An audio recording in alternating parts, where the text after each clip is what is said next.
If Friday starts. Oh, yeah, kind of Fridays, yeah. That's crazy. What the hell? Perfect. I wonder if they'll allow me in for that long.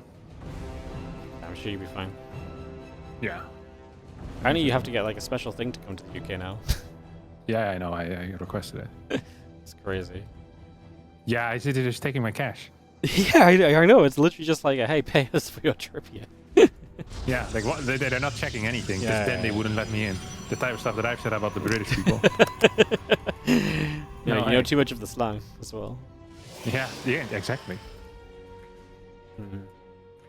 But they know I'm not British because most people can understand my English. Fair enough, fair enough.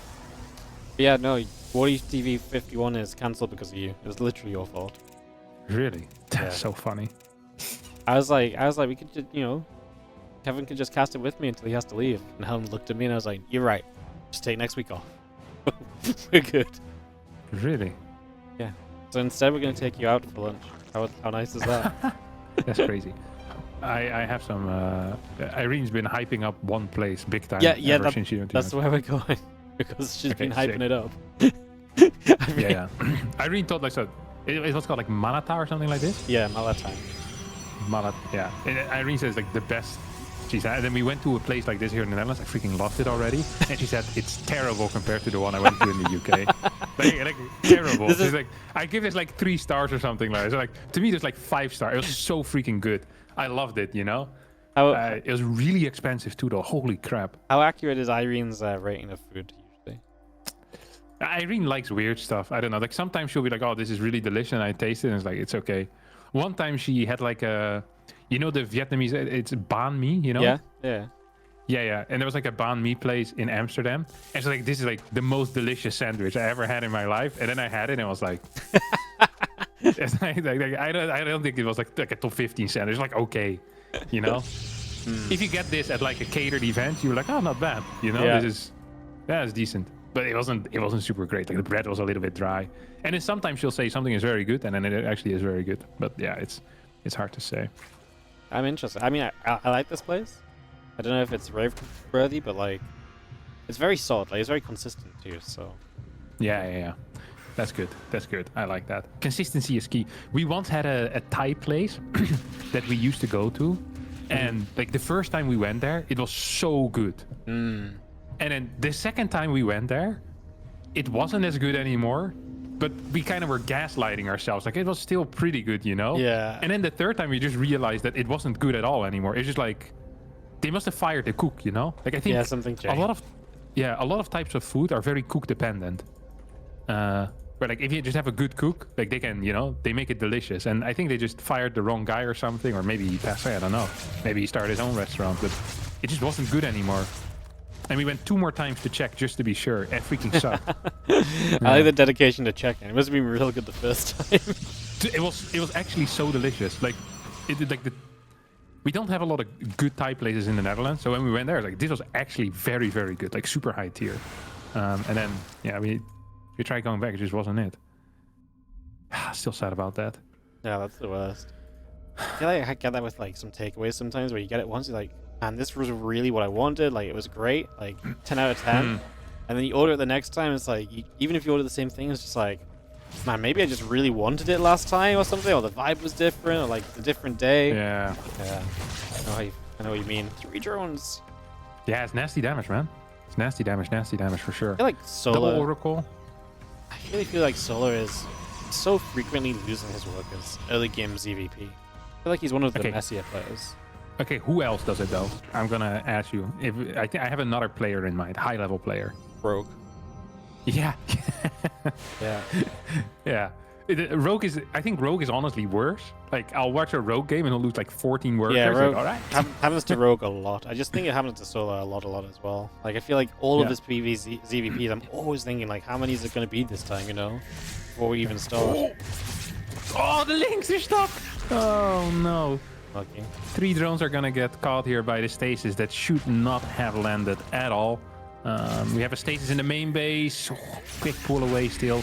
Only 1 drone is gonna get caught. There's some nice harassment out of ShoWTimE with the double Oracle. Shades in with the 4 adapt as he follows this up with a 4 gate +1 blink. And we have a lair, no +1 melee for Solar. So most likely range upgrades is what we're looking at in that case. Stasis is gonna try once more, I think, here in the natural. Shouldn't really succeed. There's too many links nearby. This was a silly Stasis. This was a silly Stasis. Trying for something that didn't really exist. The Debs don't find a way in either, so for now we are going to see this being defended against, and nothing more to come of this unless the Oracles can peel around. The Debs are going to threaten again and see if they want to, but there's too many Lings about. I mean, ShoWTimE is still kind of equal in workers though, so he's going to be pretty happy when, you know, if he saw this. Numbers definitely look good for him in these early stages, and yeah, we get +1 blink on the way as a next step, and Solar's going to bypass straight through to the Hydra dance. So he's going to end up going Ling Hydra. Always opens the door for some kind of aggressive timings where you just kind of go Hydras, the Ling's in front, you just try and get enough Hydras to out-damage anything else. But we'll see what approach Solar wants to take. As obviously, ShoWTimE is already kind of stepping forward. Blink nearly done. He can apply pressure right from the get-go, and then Fourth might be in some trouble. Yeah, there's no creep there either, like pushing forward. And there's going to be a lot of damage on the fort before Solar even gets his queens there. Like without queens, you can't defend it. His queens aren't there, but I guess you just can't defend it. Yes, that's the reality here. We're going to go for a Ling run by. These are upgradeless Lings, though. We shouldn't forget about that. Like, they're terrible. They're terrible. They're actually really bad. So you're going to need some Hydras in order to deal with this army. One pylon is going to fall here. I mean, this Ling run by is going to achieve absolutely nothing. Yeah. 65 works to 63. This looks bad, no? I mean, the supply block is the only benefit, right? Like, it was a good pylon to kill because ShoWTimE significantly supply blocked from it. At a bad time, he didn't start another pylon just yet either, so when he gets unblocked, it's only going to be for a moment. He does put some investment into gateways, though. He puts the storm out, so he does find a way to spend the money. So maybe not too end of the world as we clean out the watchtower, and ShoWTimE definitely had a very good first few minutes of this game, and now stepping back and away. He's going to have Storm on the way up, ready to deal with the Ling Hydra Force, and you see the Infestation Pit from Solar.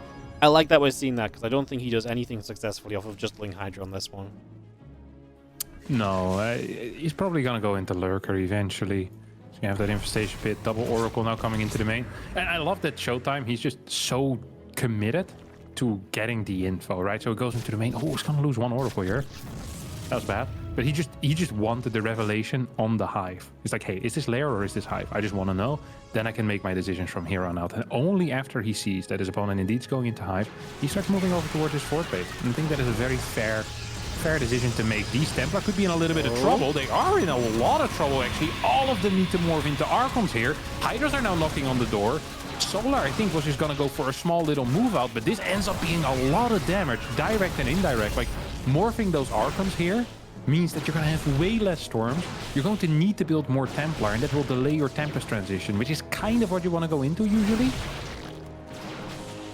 Yeah, no, it's I mean, just painful for ShoWTimE to be on so many less Storms and so much less comfortable against the Storm. I mean, it gives Solar a little bit of breath of fresh air now as he gets to get to the Lurk again, get to the Hive, and actually get to really improve his army to where he wants to be. So, a couple cannons will deflect those Lings for the moment. They will not commit through. Over on the left as ShoWTimE adds more stack defense down. Solar opening up the map. I can't imagine he's going to wait long in terms of starting the Lurker upgrades and getting going there. Yeah. See the Lurker then. Seismic Spines. And Adaptive Talent starting instantly. Already queued up. Like, he's not taking any prisoners here. He's going to go full upgrades. We have no +2 range quite yet.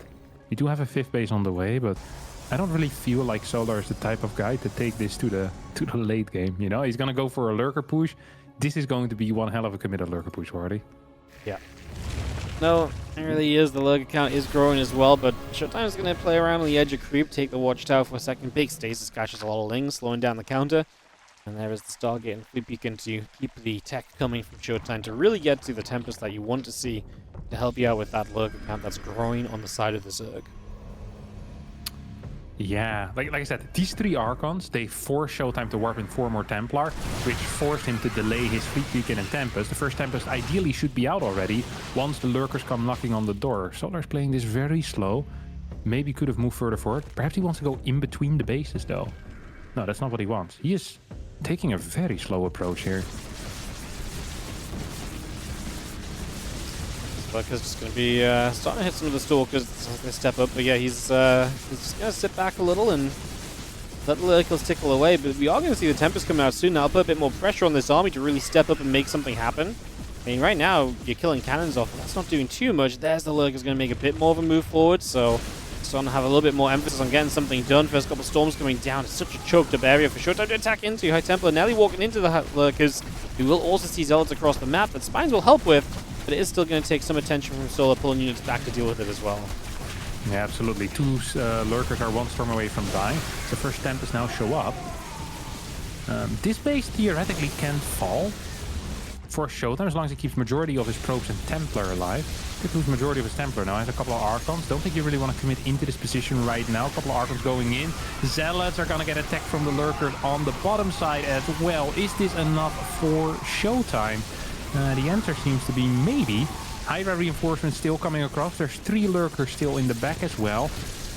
This is a wild game. Supply, it feels very close. As a Tempest is gonna fall. Second Tempest is gonna fall here as well. ShoWTimE with some mediocre plays there, but still seems to be somewhat okay. Yeah, he's holding off. The Zealots on the other side going to take make a distraction, get a few drones as well. So a hit on the economy. And like I say, pulling a few units back. And when it's just the Hydras left over, it's always scary because maybe they get chased. In this case, we just about managed to pull away. Yeah. 3 more lurkers on the way. Spire coming up as well. We're up to 10 gas, but only 8 of those 10 are mining. If we do get up to those 10 gas mining, it would be huge here. Triple Tempest, quadruple Tempest out now, and we have a couple of storms available too. This is a problem here for the lurker, man. He's gonna try to push in, at least snipe this 4th base. But can he continue on his mission of killing the Protoss army then? I'm not so certain. Yeah, I mean, you get rid of the base. I still feel like ShoWTimE's army is good. So much of the strength from Soul is the position that he holds. Tempest needs to be careful though about to fly over Hydras. Looks as though it's going to maybe get caught. Solar wants it. He's going to get it. He's going to eat a storm in the end as he stepped very far forward to grab it, but he's able to back away. And ShoWTimE just needs to reconsider where he's going to expand to. Do you think he just re-expands the exact same place? Probably, right? Yeah, I think so. I mean, I think for now his main goal is just trying to stay alive. This Corruptor transition is really fast, by the way. I was worried for Solar still, but I didn't realize he already had a Spire, to be honest. That Spire is a huge game changer because his lurker count is okay. Like, this is good enough. His Hydra count is okay. This is good enough. And then if you have something to deal with the Tempest, like, you can probably go in there at some point the moment your opponent tries to take a 4th base. And you are up 4 gases right now, which is a huge deal. I'd love to see a 6th base coming up soon as well, as the Prism top right is going to get cleared by these Corruptors. Nexus will get cancelled here instantly as lurkers hold a position. Game paused. Lag. I was gonna say, definitely felt like lag. Man, there's been a lot of lag lately. But hopefully just a passing moment and we can get back onto it. As obviously Solar is Game resumed. about to fight through onto this army, or at least thinking of it. Okay, Prism goes down. We're gonna go up to 15 Corruptors. 15, 1-5. ShoWTimE has a powerful force, but is it powerful enough? Very good question. 4 Archons. Yeah, oh, nice Storm. Is actually going to jump on kind of half of this army initially. The Storm's going to do a lot of damage to the Lings that run in from the backside, so a lot of Lings go down.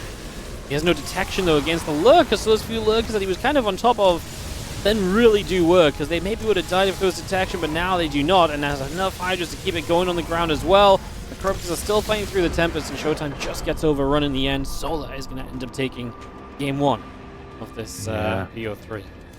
Corruptors came in a little late. World of Warcraft has like fireworks when it's New Year's and stuff as well. It's wild. Really? Yeah, I used to sit on top of the city roof and watch the fireworks go off. I was a cool kid, you know. Wait, you're serious? You actually did this? Yeah, of course. But I didn't have any cool parties to go to. I was like 12, you know. Yeah, okay. Well, still, it's fun. I celebrate it differently, but hey, you know, what did they say? Every jar has a lid. What did they say? You're a weirdo? Yeah, cool. No. That's fine. It's different experiences.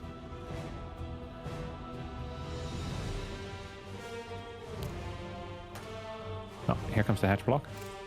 Imagine you're ShoWTimE though, after the previous game. How would you look at that? I think you look at it as you had a good position and you kind of let Solar take a bit too much control, right? Like, you let the game get away from you. Yeah. What it really comes down to. I like it. Too much control. I also think, you know, one of the things that I've been thinking about is just having all my Templar in my main control group. And then also having them in a separate control group so this type of stuff doesn't happen. What's it that they're just always following? Yeah, they're always following. Or you should just put them like really in the mineral line, you know, so that even if the links come in, then you can just... Maybe you need to morph one, but you never need to morph all 6. Yeah, I think the positioning there genuinely was off. Makes sense. Yeah, just can't let Solar take advantages of stuff like that, especially when he's getting to the lurkers, right? Because it's right at that moment where Solar wants to be able to take control of the map, because the lurkers, if they get somewhere, can be so annoying to deal with. And that was the knock-on effect, right? Is that now that Solar can just walk into position, like, then you have to push him back away from that, which takes way too long and takes too many bad fights, essentially. Yeah. Have I shown you the new wall, by the way? No, I don't think so. So, there's this Italian Protoss player called Leralex. Do you know him? Yep. Yeah, he showed this to me. That on, I think it is 5 or 6 of the maps, you can wall with a pylon, gate, and a cybercore. In such a way that if you add a second gateway, it is a full wall, or like a wall with one gap without a pylon exposed in it. Oh, that's cool. So basically, it's the type of wall that Hero used to do a lot, except it's safe and good. Because you can block the pylon from being... You can block the pylon later on, but also a lot of Heroes' walls were with a pylon to the side, so an adept wouldn't make it tight. But because it's between a pylon and a gate, it is always tight there as well. I have seen no one else use it yet. I think this is a huge blunder. Wow. It's also really good against 12 pools and 16 pools. But no one plays that, but imagine that someone would. But if they did, then they're screwed, yeah. Yeah, they're screwed, double screwed. First of all, you play that build, it's terrible in general, but it's even worse now. Like, it's legit unwinnable. It's cool. It is very cool. I will show it to you, maybe when I come over to your house on third. I will show it to you on every map. All 3 different positions on Less Fantasy. I'll get the chat. I'll get the second chat behind my desk ready so we can sit down and really nerd out over this one. yeah. I look forward to it. Ooh, look at this. Single Oracle into Twilight Council into 4-gate glaives is what this is gonna be. It could also be 6-gate glaives. We have seen that out of ShoWTimE actually. 6-gate glaives. I'm not expecting it, but it is a possibility. ShoWTimE, he has his freaky side for sure. Yeah, he sometimes does throw that kind of mix in. I feel like it's something you see. You don't expect it from ShoWTimE as well. We're so used to him being the macro guy. He plays defensive and solid. You've always got to think, you know, it's that mix-up that can be so dangerous as well, right? So there's Glaives at least starting up right now. Yeah. Ooh, there comes the stasis to the main base. Oh, that's a lot of damage, no? That's really a lot of damage on that first Oracle. Whoa. I think it goes down, yeah.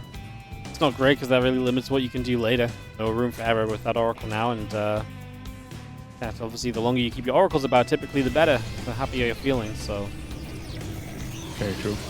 Okay, here comes another Glaive Chrono. So you have 4 adepts coming in extra. So we're gonna have, what is it, 12 adepts at 5 minutes and what was it, like 2 seconds or something? Then you go across the map, so it's gonna hit like 5:20. And this Roach Warren is not gonna be in time for that. Like, this Roach Warren will barely finish, but the Roaches won't be done. So there's going to need to be a full wall. It's going to be a defense with Ling Queen up until then. So look at this. Like how much time does the Solar need here? He's going to need at least like 20 seconds or so of full wall. Yeah. Does he give up mining on the third base for now, or what's the play? He needs to wall the natural. If he doesn't wall the natural, he's toast. That is number 1. He does not have the Ling count right now to fight with Queen plus Ling, I think. I think you can actually fight the Queens with 12 adepts here. Lose the Oracle. A huge blunder. Yeah, losing that. Just going to cancel that Shade and just continue for the moment to fight here. The feelings going down. Roaches are on the way, but the wall is holding. ShoWTimE wants to try and force his way through. Threatens the Shade to the third base. Re-walls for a few more moments. And we've just not been killing Lings during this time. It feels as though this is going to start being held by Stoller, who is going to get a little bit better control in this. Still needs to gather the Roaches up. Makes a few more Lings, but... it's looking way more manageable than it was at first. There are a few reinforcing adepts arriving soon, but I mean, ShoWTimE just can't find a way in at all. A perfect defense, given the situation for Solar here. Absolutely perfect defense. Yes. Yes, that was perfect. Entirely what you want. He gets an instant infestation, but is this for Swarm Host? No way, right? We don't play Swarm Host in this house. I mean, yeah, I'd be surprised, but then maybe. I mean, he doesn't have a great economy, so maybe he feels like swarm hosts are a thing. Like, he's only on 53 drones.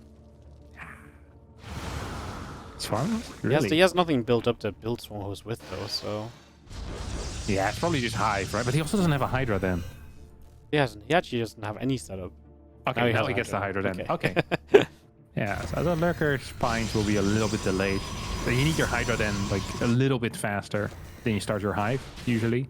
But he's not starting the Hive yet either, so maybe it's all good. He might just be confused as well. He's not getting anything, to be honest. Okay, there we go. Hive. 7 minutes in after such an early game. Not too bad. Stalker count is very decent for ShoWTimE already. Stalkers are kind of useless though, unless you can do something with them. Like they basically delay everything. Like they're that type of people. It's an insurance policy. You know, you really don't want insurance for anything. You just want insurance for things you know you can't afford. Yeah, you'll insure your house, but you should never insure you. Like if you buy like a what you call it, like a backpack or something for $35, and the dude selling you the backpack asks you if you want insurance on it, you should tell him no. It's a bad financial decision. Yeah, it's the same that stalkers are often a bad financial decision. You feel like they're good, but most of the time they just delay things that you actually want, like a second backpack. Yes, just a stalkers or a backpack. We got it. Bring Or that one third. next time. Yeah, it wasn't the strongest analogy I've had. I don't know what to tell you. Once you commit to something, though, Wardy, you're staying. That's important. There's a lot of stalkers, by the way. Sometimes you can choke a guy with insurance policies. Shove him in his mouth. Yeah. That might be what's happening over here. The stalkers are in big numbers. This is called the small print, you know? Yeah. He has a lot of stalkers. He has a lot of stalkers. Solar has a lot of drones. If he survives here, Solar will probably be fine. His Hive is finished up. Lurker then is also done. But more and more stalkers are streaming forward. It is 8 gateways of the stalkers moving in forward. And I do not think that Solar has enough stuff here to deal with this. Roaches are not great against stalkers. It's the one unit that actually dies to the stalker. Maybe a drone pool could still help. Like, the supply for Solar stays surprisingly decent, because his injects must have been really solid. Only on 4 bases, and he's been spending all of his cash significantly, seriously well. We're now going to get our drone pool. Stalkers suck against drones. Drones are also not great against stalkers. They will end up dying, but they tank quite a bit of damage. Yeah, this is not enough, right? I mean, we need to get a few more Hydras up to really maybe make the difference here, and we're just not there. Now we're at the point of losing Hydras, although Stalker count's not what it once was, but the Hydras begin to retreat, even blinking after, and there's a big wave of Stalkers showing up. That's going to be nice. As we've killed 15 drones throughout this, and the supplies are finally tilting over into ShoWTimE's favor, which is always a good sign for the Protoss. The game is going to get cold. ShoWTimE ties it 1-1. You know what's interesting there? StarCraft every day for 17 hours. Through 17 hours. I had a lot of big, back then I'd come in early, I'd do like a Korean tournament instead of later Korean tournament into Europe, into NA. Really? Yeah. Back in the day, huh? Yeah, when there was like multiple tournaments in one day. There's a lot to cast sometimes. But it'd be balanced out as well, because then you'd have like, an IEM every second week, so then it'd be 4 days of nothing. So. Alright. Nice. 1-1. 15 edge. Dirty. Very dirty. Yeah, I hate it. Send your first probe across the map on an adventure. This guy just has one task, right? He gets sent out with a message, and then he shows up, and the freaking hatch goes down 2 seconds before him. Like, what is the point? Oh well. So yeah, that's the game you play. How do you send your first probe over? Yeah, it sucks though. It really does. I've seen a lot of the Korean Zergs just kind of give up on stopping the blocking by microing their drones, and they just chase with a drone. Like this, Yeah. Yeah, it's not good. It just loses you money. It's never correct. It's a lazy approach. A lot of Protoss players do this too. But in PvP, it makes a bit more sense, because on both sides, you have the probe harass going on at the same time most of the time. So in that case, you kind of need to split your attention between two things. But I mean, Zerg has nothing to split his attention to right now. Nothing at all. Good micro. We're on Central again. This week is the European favored week. Yes. I would love to see someone do the analysis on how many European favored weeks, like how much better Europeans perform. Like we have a very nice data set of Europe versus Korea over 50 weeks with switching server preference. We didn't switch servers all the time though. This was an edit like maybe 10 to 20 editions ago. Okay, so I mean, we still have a significant data set. We do, yeah. And it'll only get larger. Yeah, exactly. What do you think will happen once you hit WardiTV Monday number 100? Probably do like a $1,000 special. Oh, that would be cool. I will be capable of 5xing my weekly $0. Well, no, because we'll probably play out to like top 8, right? So, you know, you might get 25. Yeah, but more people will sign up and they'll kick me out of the top 8. Do you think? I don't even think we can get many more sign-ups. Like maybe everyone will sign up instead of just most people. Yeah. Oh, he went for a core block once he saw the links come by. That's cute. Didn't really do anything, but it's I just cute nonetheless. Kalaris just donated with a message that says wedding gift. And I would just like to legally state this is not a wedding gift because because we went to Kalaris' wedding and I told Helen we don't need to get him a gift because if we don't get him a gift, he won't have to get us a gift, right? You know? Yeah. And I told Kalaris this. I was like, Helen said she'll murder me if they end up getting us a gift. So I feel like I'm getting murdered right now. Just, oh no. Yeah, I'm dying inside. That's very sad. Very sad. Unbelievable. So this was not a wedding gift, it was a donation to StarCraft. I just want to clarify that. Ah, that's good. I'm glad to hear it. All right, oh, what is this? Back to business. This is once again single Oracle into Twilight. ShoWTimE, he liked what he tasted in the previous game. He tasted victory there and damage. There's 12 extra links on the way right now. I don't know quite what they're for. Is he just... Oh, he's gonna go lair? Dude, Solar is in a genuinely terrible position. Yeah. Like, he's not gonna get a cancel on this base, right? We know that. Like, there's no way. Oh, he has the queens moving across. He might get a cancel now. Because there's no battery here. But this is a queen ling walk. Oh, this might work, Wardy. It has some chance, you think? Yeah. I mean, there's no batteries. There's no second Oracle yet. Second Oracle is on the way out. There's not going to be a third Oracle anytime soon. This is good control, though, out of ShoWTimE. Like, he's warping in exactly where he needs to. He's building exactly where he needs to. Links are dying at a rapid pace. The queens are now showing up. Do we still have our recharge available? We're going to get our next recharge available soon. That would be nice. Okay, there we go. He could fight these queens, right? Because you have a battery in the back. Yeah. This is going well, and as long as you get rid of these queens, this feels very, very held, right? So this is going to be a pushback. ShoWTimE will knock Solar away. Big hold. Yeah. Keeps all oracles alive. Kills 4 queens and 33 links. Take a look at the units lost here. 2 adepts, 1 battery versus 33 links and 4 queens. That is a lopsided resource lost tab there. This is, I mean, this is brutal because now you are going to be on Blink, and Solar's going to have a whole bundle of nothing. Like, he's going to have some basic lings and what else? A Hydra Den, so you can start building Hydras, but from a terrible spot. It feels tough, especially because ShoWTimE is indeed going to start walking across the map. Yeah, I mean, at this point, the only thing that Solar realistically can do is go for a Ling Hydra attack. He's going to have to do this off of a 4 to 5 gas setup. I don't think he can add any more drones before ShoWTimE hits him. This is going to be a defensive all-in, though, pretty much. He wants to kill his opponent on his own side of the map. And if that doesn't happen, he is most likely just dead, because he doesn't have anything as a follow-up. Templar Archive's already going down. This is like the biggest timer that you can put on a Zerg player that is on Ling Hydra. Like, if you get a storm out, the game ends, and you always get 2 storms out nowadays. So yeah, it's looking very tough. Stasis Ward does get killed before it finishes up. Hydra, Queen Ling, it's just not in big enough numbers to deal with this, I think. So you can't just walk across the map here being Solar.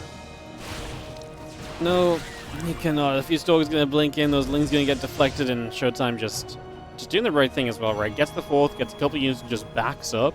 So he can just say to Solo that you have to come to me. And now Solo's gonna try and build drones and infestation pit. And I mean, the moment that ShoWTimE has Storm, he's gonna be able to try and just push again with a lot of confidence behind his army. Yeah, I think this is deluding himself. He cannot play.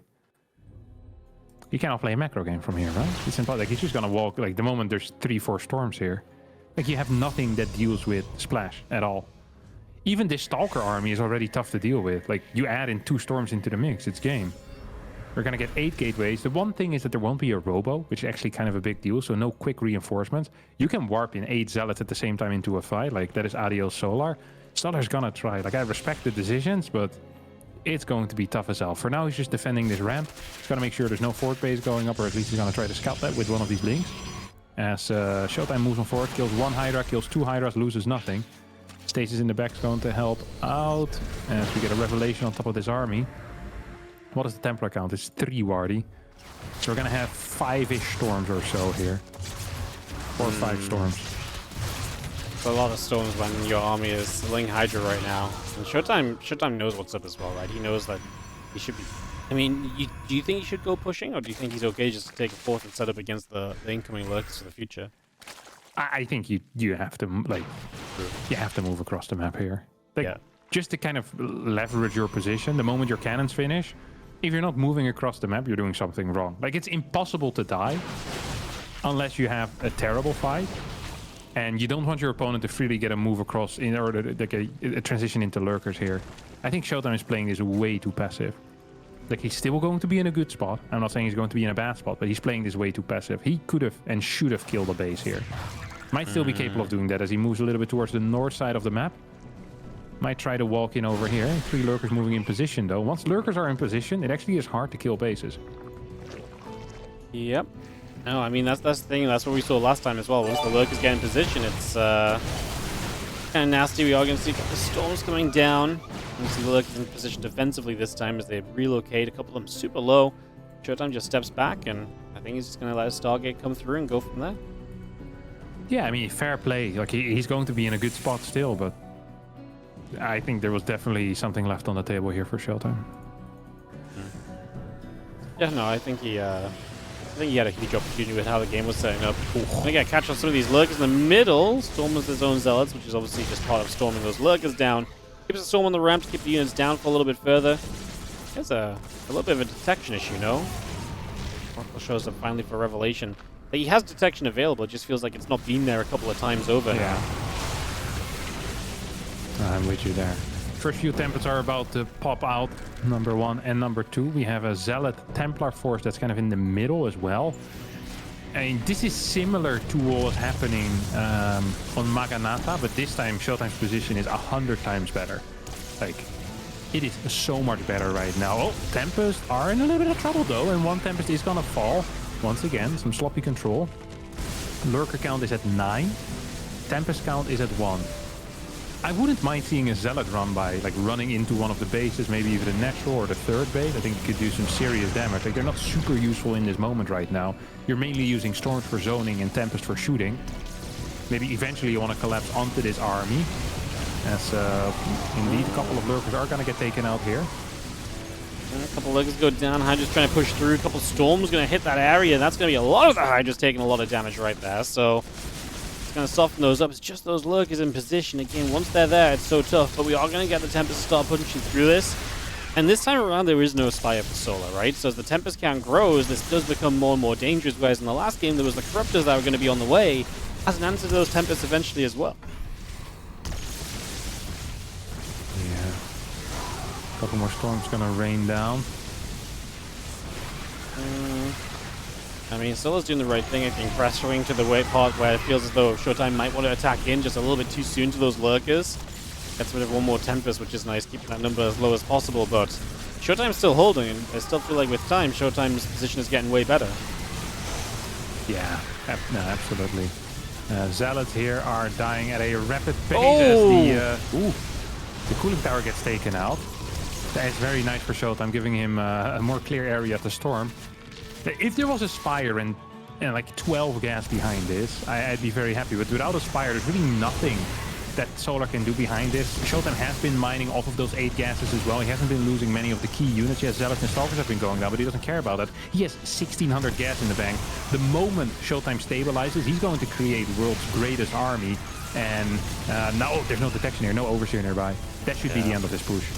Yeah, finally the Mothership cloaking up, and that is going to be, at least for the moment, the end of this. Observers here as well, so we can take down some of the Lurkers. Soldier's going to siege up as he's being chased. Still doesn't have detection here, though, so these Lurkers are not shooting just yet. And they're getting wiped out, and you can see that Solar's supply is plummeting. And ShoWTime's supply is looking good. He is looking to make it to back-to-back Monday Cup finals. As he takes down Solar here and advances to the finals today to take on Clem this time.